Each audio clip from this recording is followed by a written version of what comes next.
Hey guys, I'm your host and you are watching Wrestle AI. First up, let's talk about Bill Goldberg.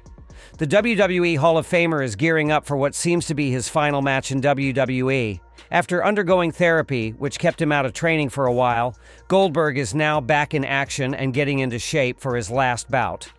Recently, Goldberg shared a post on Instagram showing that he is training with his team in preparation for his return to the ring. Reports suggest that his farewell match could happen this summer at SummerSlam, which, as you know, will be a two-night event this year. The big question remains, who will Goldberg face in his last WWE match? The top contenders seem to be Gunther or Bron Breakker. While Gunther is a dominant force in WWE, Bron Breakker is a rising star, and many believe that Goldberg could put him over, officially passing the torch to the next generation. What do you guys think? Should Goldberg win his final match, or should he put over a younger talent? Let me know in the comments. WWE has officially announced Backlash as the first major premium live event after WrestleMania 41. Unlike last year this time, it won't be an international event, but will be held in St. Louis. This event is set to take place on May 10th, 2025, meaning there's still over a month left before it happens. Now, let's take a look at how ticket sales are going. Currently, 3,781 tickets are still available for purchase.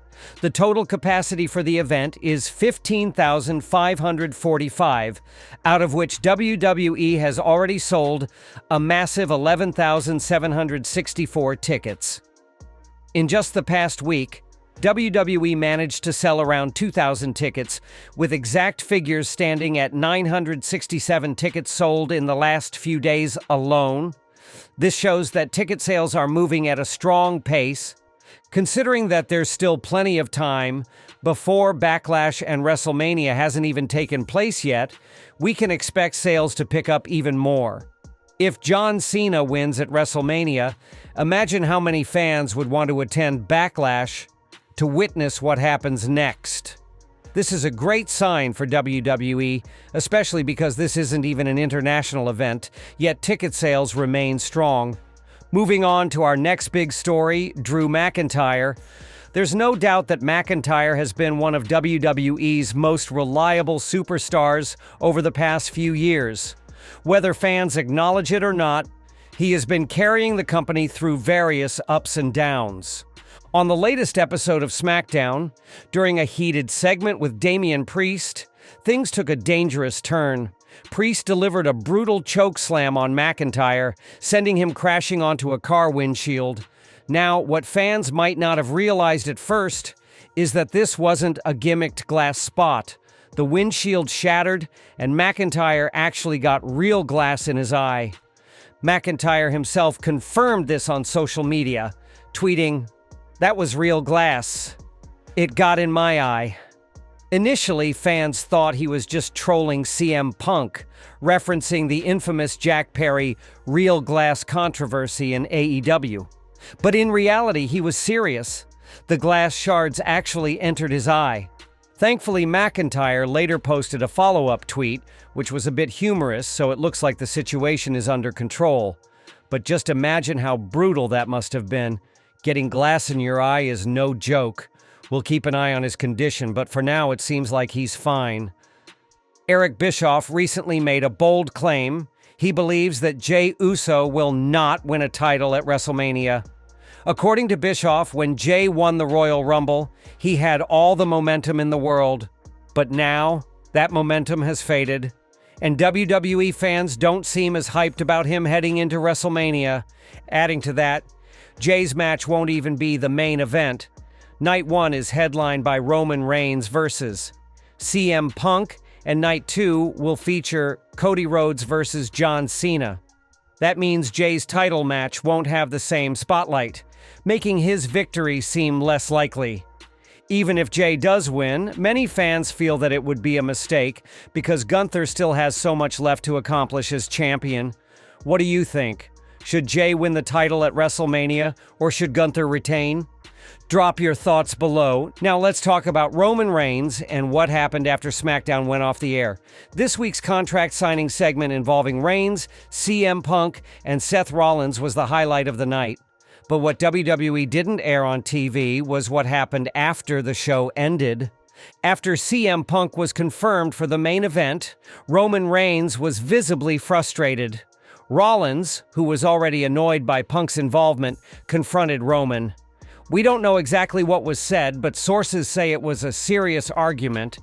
It seems like Roman is starting to doubt the decisions being made in WWE, especially when it comes to Punk getting such a big opportunity. This could lead to major changes in WWE's storytelling leading up to WrestleMania. Another footage has surfaced, showing Roman Reigns storming out of the arena, looking extremely frustrated. He was seen yelling and venting his anger while Paul Heyman followed closely behind, along with a group of security guards. WWE actually ended SmackDown 4 minutes earlier than scheduled, which is unusual. The big question is, what exactly was Reigns shouting about? Though we can't hear his exact words, one thing is clear. He is furious with CM Punk. It looks like Reigns is finally realizing that maybe Seth Rollins was right all along. Remember, Punk eliminated Reigns from the Royal Rumble, and now he's still asking for favors after getting a WrestleMania main event? No wonder Roman is frustrated. Another interesting thing to note is Paul Heyman's body language. He seemed unusually nervous and cautious, which makes us wonder, is Heyman slowly drifting away from Reigns? We'll have to wait and see. Speaking of Heyman, let's talk about a small but important detail that most fans missed during the contract signing segment on SmackDown. When Roman Reigns told CM Punk to acknowledge him, Paul Heyman was caught on camera shaking his head and whispering, "Don't." That means Heyman was telling Punk not to acknowledge Reigns. Now, why would Heyman say that? This is a major hint that he might be planning to turn on Reigns and side with CM Punk soon. Since 2020, Heyman has been loyal to Reigns, but if he's secretly advising Punk against acknowledging the tribal chief, something is definitely brewing. Could Heyman betray Reigns at WrestleMania? We'll have to wait and find out, but this was a huge hint that WWE planted for us. Finally, let's talk about The Rock and CM Punk. For years, rumors have been circulating that The Rock hates Punk and has been blocking him from main eventing WrestleMania, but now The Rock himself has finally responded to these claims. Recently, someone made a viral post claiming that The Rock doesn't want Punk in the main event. The Rock saw this post and left a comment saying, "First of all, Punk and I have become good buddies over the years. We're solid. Second, whatever matchmaking scenario is best for long-term business success, that will be our main event. Lastly, you are a clown." So The Rock just shut down all those rumors. He made it clear that he has no problem with Punk and their relationship is solid. He also emphasized that the WrestleMania main event is decided based on long-term storytelling, not personal grudges. This statement should put an end to all the speculation that The Rock is playing backstage politics against Punk. In fact, recent backstage photos show them in good spirits together, further proving that there's no bad blood between them. Speaking of The Rock, will The Rock show up before WrestleMania? Teddy Long recently commented on this, saying that The Rock might not appear until WrestleMania itself. Since Elimination Chamber, we've seen multiple episodes of Monday Night Raw featuring appearances from John Cena and Cody Rhodes, but The Rock has been absent. While WWE could still bring him back in the final weeks before WrestleMania, some believe that keeping him away will actually increase the hype for his return. If The Rock does appear, it could be during a face-off between Cody and Cena, or even as a surprise at the grand event itself. What do you guys think? Will The Rock return before WrestleMania, or will he only show up at the event? So those were all the major WWE updates for today. I hope you found this information useful. If you did, make sure to like this video, share it with fellow wrestling fans, and subscribe to the channel so you never miss out on the latest WWE news and updates. Until then, Stay tuned and keep watching Wrestle AI.